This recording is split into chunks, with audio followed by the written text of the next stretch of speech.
Esse é o Companhia das Tretas, um programa sobre literatura contemporânea, bafões, celeumas estéticas e outros arranca-rabos. Eu sou Igor de Albuquerque. E eu sou Pérola Matias.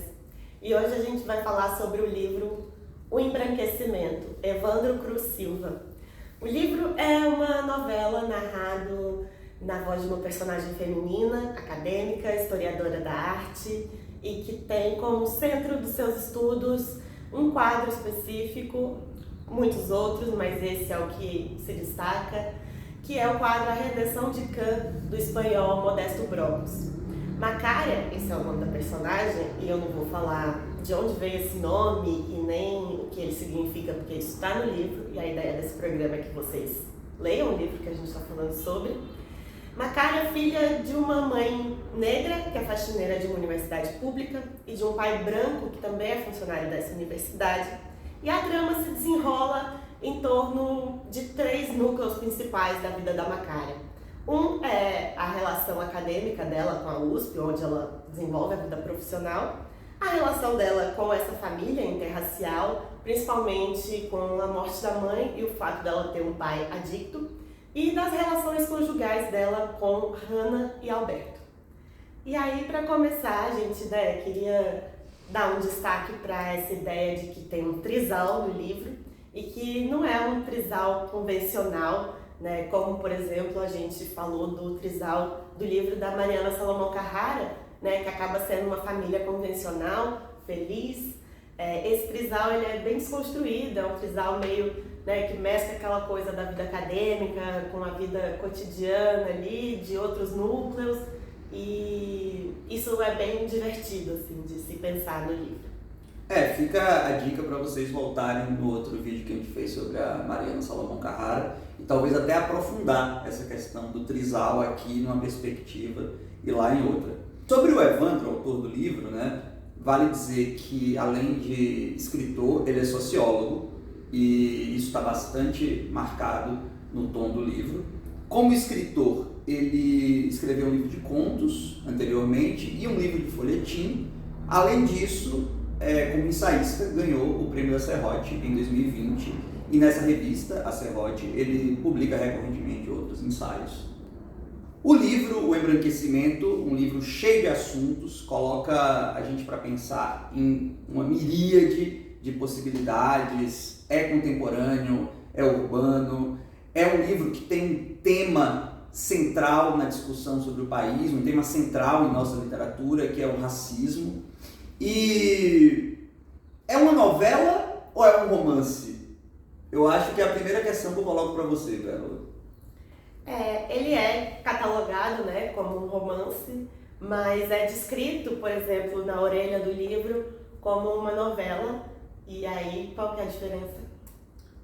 Bem, eu não sei se é uma diferença tão útil hoje para a gente pensar, talvez mais uma catalogação de prêmios e tal, mas o romance seria uma narrativa estendida, que teria vários núcleos de acontecimentos, e a novela seria um conto estendido menor do que o romance, que se centra em um argumento, em um acontecimento central, que a gente poderia dizer aqui, que é a morte da mãe de Macária, que desencadeia os acontecimentos do livro.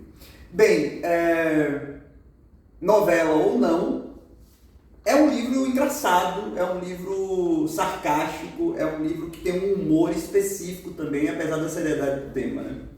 E da tensão que coloca ali, acho que é um livro pesado. Você tem razão, eu acho que ele é engraçado, acho que em poucas passagens, assim. E a relação que ela tem com a tensão entre ela e as colegas brancas na USP, enquanto está na universidade, eu acho que é um dos momentos em que esse sarcasmo, esse humor cáustico aparece. Sobretudo no curso de Ciências Humanas. Quer ler um trecho? Vamos lá.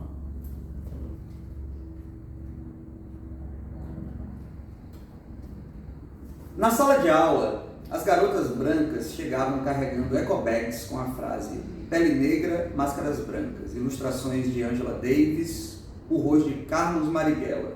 Falavam de suas avós negras e parentes imemoriais inverificáveis, mas certamente indígenas. Gostavam de dançar maracatu, jogar capoeira e demonstrar uma boa vontade com a minha vivência.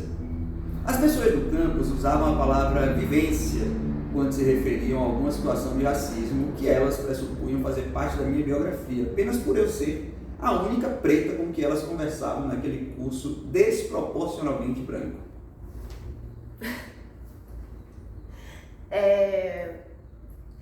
Eu acho que tem um contraponto a esse trecho. Posso ler também? É engraçado isso que ela fala, né? Ela nota como todo mundo que vai falar com ela sobre a vida dela, sobre, enfim, né? O cotidiano, a existência, fala como se fosse vivência. Isso está destacado no livro.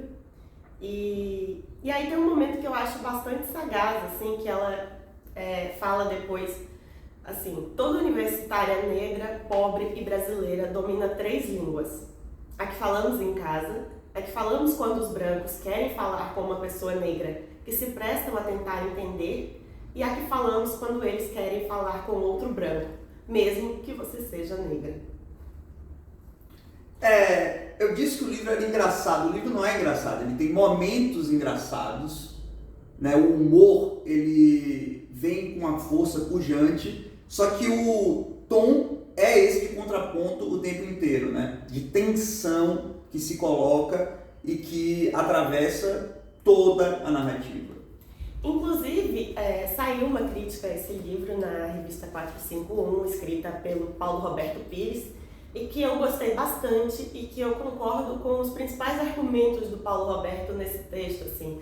Ele fala que esse é um livro que é menos literal e mais literário, e acho que a gente vai acabar entrando nisso no nosso Morde a Sopra, com pontos e contrapontos, e que a personagem aqui descrita, ela não é a personagem comum dos romances, né, contemporâneos, que é um personagem narcisista e emocionado. A Macária não tem nada disso, né? A Macária, ela é uma personagem absolutamente densa, né? Cerebral.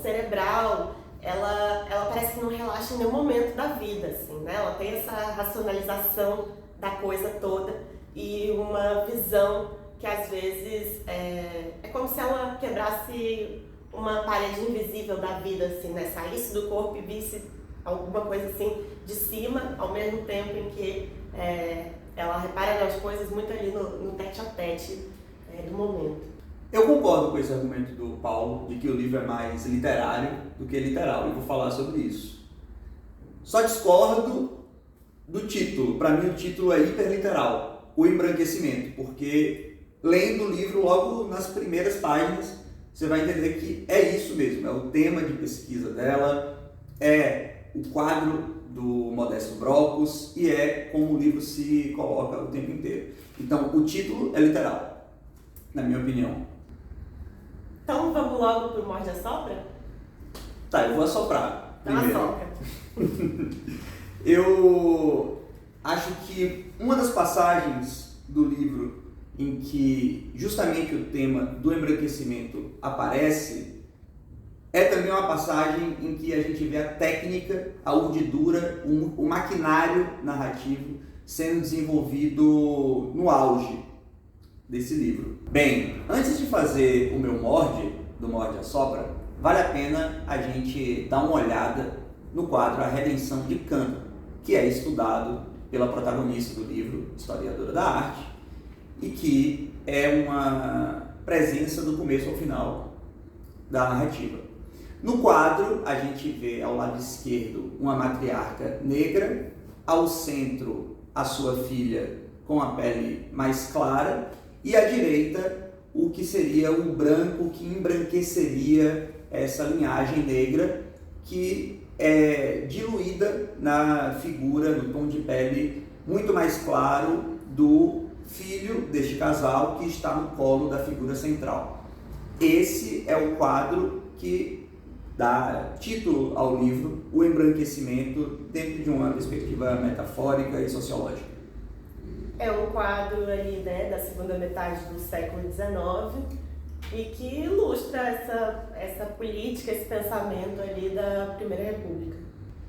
Não foram raras as vezes em que me peguei imaginando o pintor a olhar para suas tintas e variações de tons de marrom, preto, vermelho escuro, grinalda, bege, areia, concebendo todas as combinações possíveis.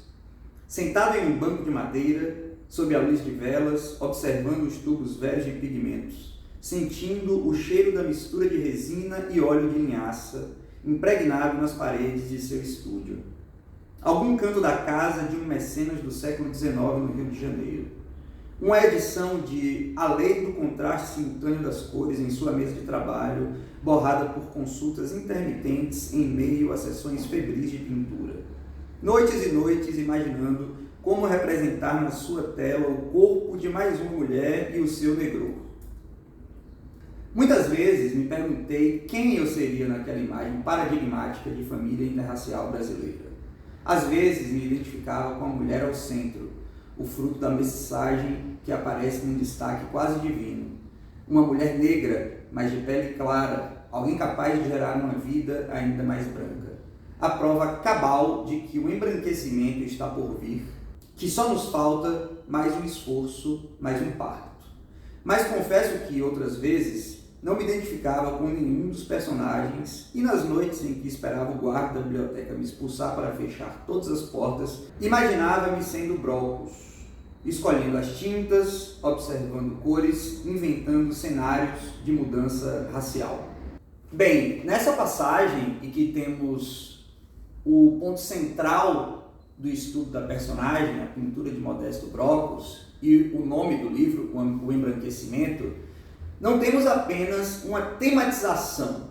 A gente vê uma investida metalinguística, em que a narradora se coloca não só como observadora ou estudiosa desse quadro, mas como alguém que toma as tintas e escreve essa história a seu modo, que é justamente o que essa personagem vive com uma família interracial contemporânea, em seu trisal com uma namorada alemã, um homem negro que é o pai da sua filha, Macária subverte a ordem racial planejada no século XIX de embranquecimento, porque ela é embranquecida, ela é uma mistura de negros com brancos, mas se junta com o homem negro, voltando à escala de cor um tom mais escuro, esse é o tema do livro.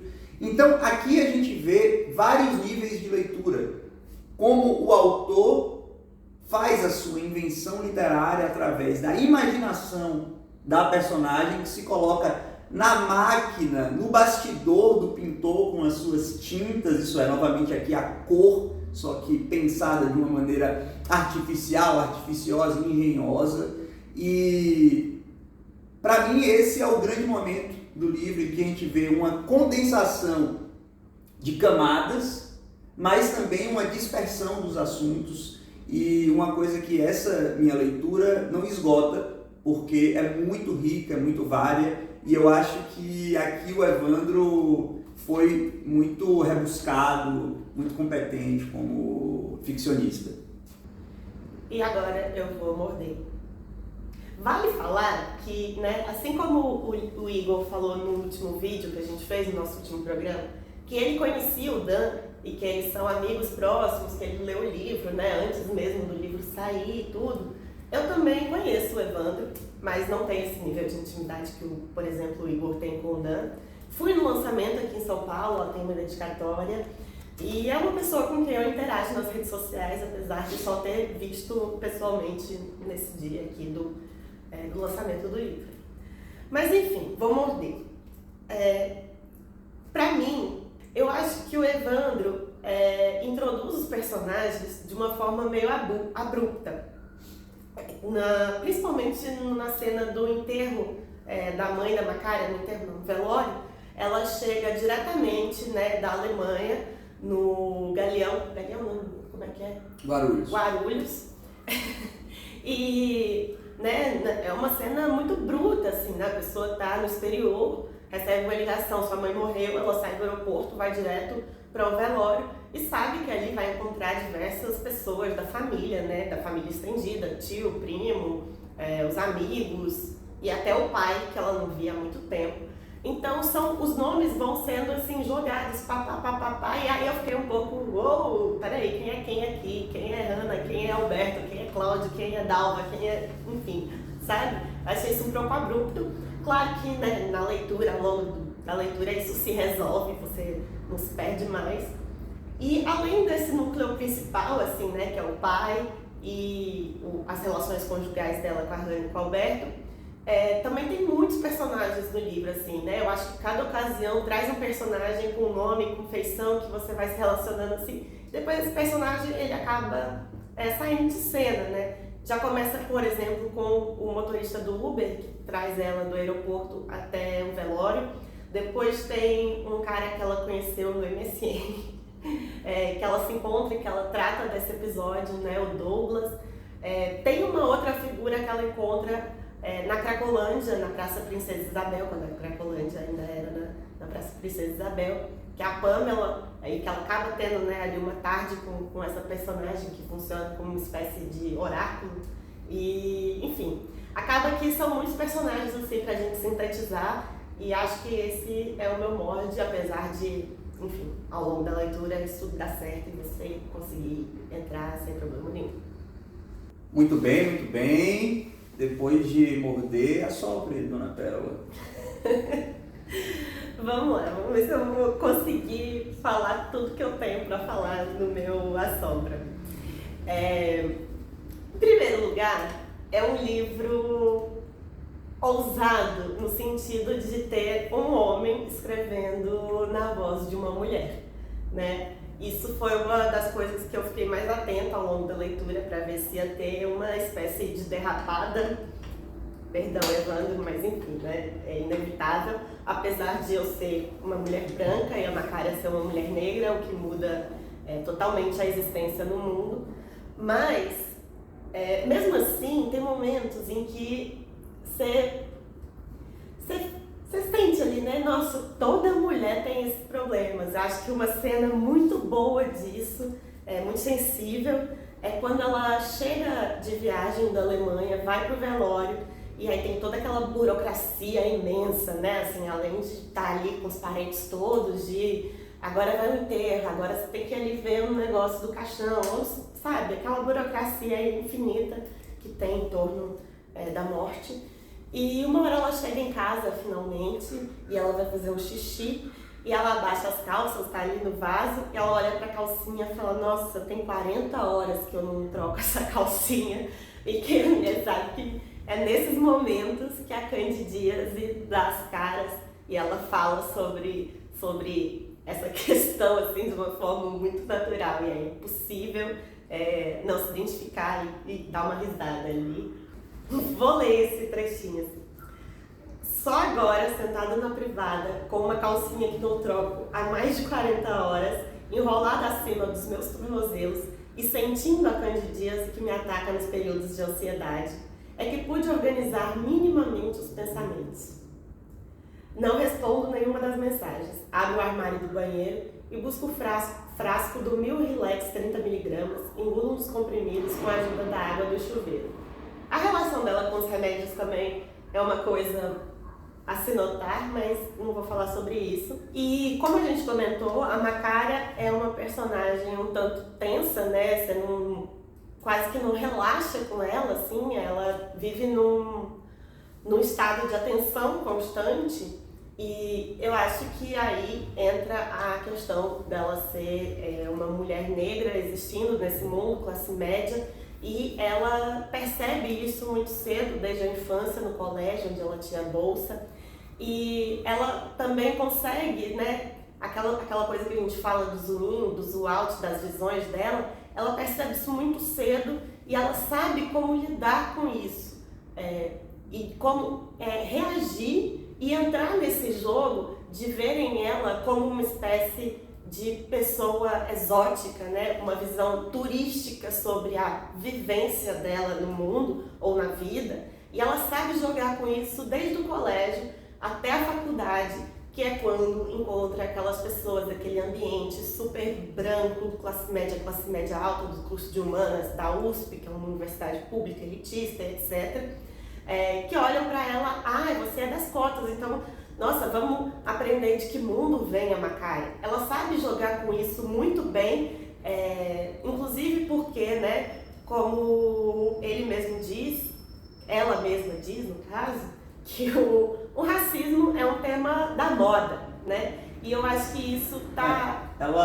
Desculpa, Claro. mas ela disse que quando ela entrou na faculdade, o racismo estava na moda e ela começa a descrever aquelas bolsas com a Angela Davis, etc. Inclusive, eu acho que tocado no livro, assim, né, nessa voz da Macaria, algumas outras questões em torno disso, né, do fato desse racismo ser um tema da moda quando ela entra na universidade, que é uma questão de visão crítica, não só sobre a questão de raça, mas de como o mercado tem se apropriado disso e de como faz falta a gente ter um círculo crítico sobre obras mesmo, tanto literárias, quanto cinematográficas, quanto, né, musicais e etc. E que a visão da Macaria, as coisas como ela vai descrevendo aqui, me lembra até algumas outras obras mais ou menos recentes, né, na verdade contemporâneas. Em primeiro lugar, aquele filme Ficção Americana, que o cara, né, tá ali meio puto com o que o mercado está demandando da literatura negra. E acho também que o livro que tá, né, xodózinho de todo mundo agora, que é o Recôndito da Memória dos Homens, o personagem principal também tá nesse mesmo pensamento da questão da crítica e de pensar como o mercado tem exigido que os autores africanos, negro-africanos, na França, estão escrevendo, né? O conteúdo do que eles escrevem, como eles escrevem, o que vai fazer sucesso. Dito isso, morde aí, vai.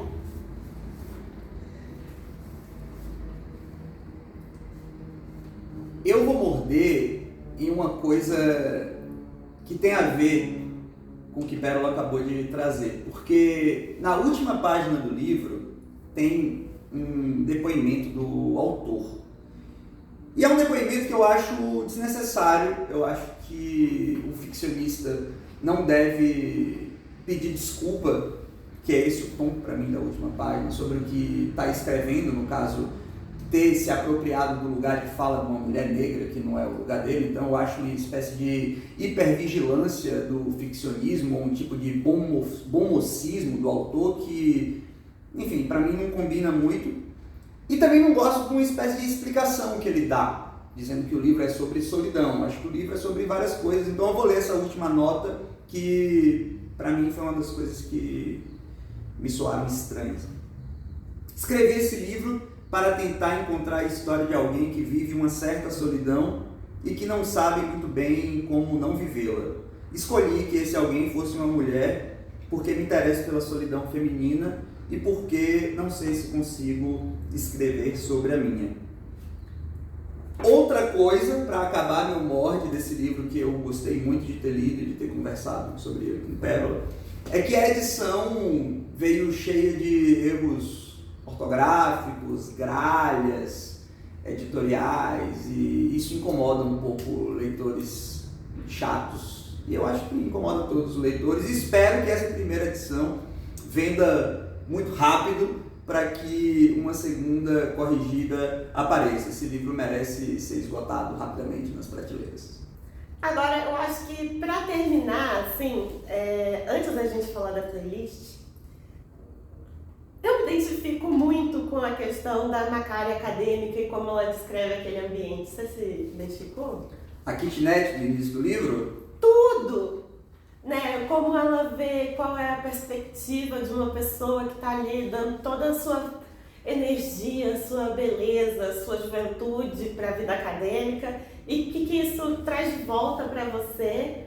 Eu acho que, né, eu, ex-acadêmica, doutora em sociologia como autor, Igor ainda que está, né, imerso nesse ambiente no doutorado em literatura, como a gente se identifica às vezes assim, né, com algumas questões da Macaria, inclusive com a questão da moradia, né? Para mim, o início é o melhor, condensa isso que você está trazendo, porque é um início deslumbrante, quando ele começa essa descrição e depois a digressão da personagem no início, ele está nos momentos altos, assim. Então, mais do que outras situações em que ele explica e que traz esse humor e que descreve as relações, eu acho que nesse início, e aí eu acho que é a literatura mesmo, a construção de um espaço e da relação dessa personagem com o espaço foi muito mais forte criativamente e me dá mais essa dimensão do que em outros momentos do livro. Grande início, o embranquecimento de Evandro Cruz Silva. Vamos ler, não, porque é imperdível, gente. É o primeiro parágrafo do livro. Só um segundo. Ando em círculos. Vivo numa kitnet alugada, um imóvel de proporções mínimas e piso frio, localizado no segundo andar de uma farmácia da zona leste de São Paulo. O quarto e a cozinha estão desarrumados na medida em que considero suportável. Uma frigideira com restos de ovos mexidos, um bolo de roupas na cadeira de escritório, 3 canecas de café em cima da mesa, tá igual aqui. Na cama, sinto o cheiro do fogão. Quando cozinho com as janelas fechadas, minha vida piora. Em dias chuvosos, seco minhas calcinhas nas maçanetas das portas e armários. A mesa é feita de madeira compensada, um pouco torta para o lado direito. O notebook preto demonstra em sua tela um documento de texto com anotações para uma aula que darei em algumas horas. E aí, esse ambiente está assim, descrito com perfeição, mas aí tem uma hora que ela fala de si que, vou ler também. Sou uma recém-doutora em ciências humanas, uma pobre qualificada. Ostento meu título enquanto mantenho a desconfiança de que os garçons dos bares que frequento ganham mais do que eu. Sou eu.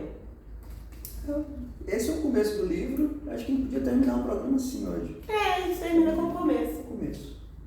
E tem uma playlist, gente. Tem muita música do livro, principalmente sua relação da Macária com o pagode romântico de São Paulo dos anos 90.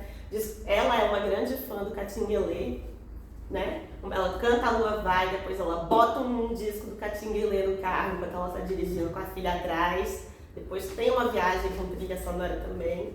E ela entrega que na adolescência ela gostava de Avril Lavigne, Green Day, o que mais? Tatu, tem tudo. Que ela ficou decepcionada com o lesbianismo fake da dupla. Enfim, tem bastante coisa. Playlist aí na descrição.